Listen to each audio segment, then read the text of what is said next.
in judging others, potang atulan talaring aliwa, malyaring ating mitatakpan, at ating tamong eakakit.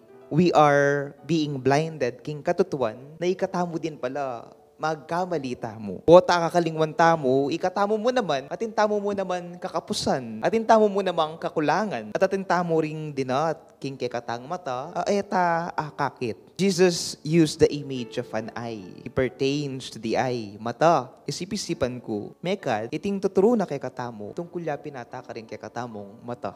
Ing mata, amanakit, ing mata, at tungkol king ating panlalawe, ing matang makalawe kareng aliwang tao. King mata, amaralas, ingakakit, ing kamalyan, at manatul kareng aliwang tao. The Lord reminds us today, before you judge, before you condemn, bayo me atulan ing kapara mong tao, lawan me pa ing sarili mo.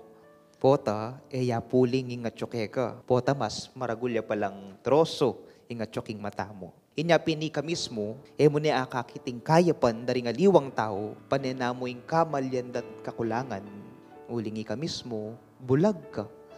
Ika mismo, maraguling dinat at tsuking kekang mata.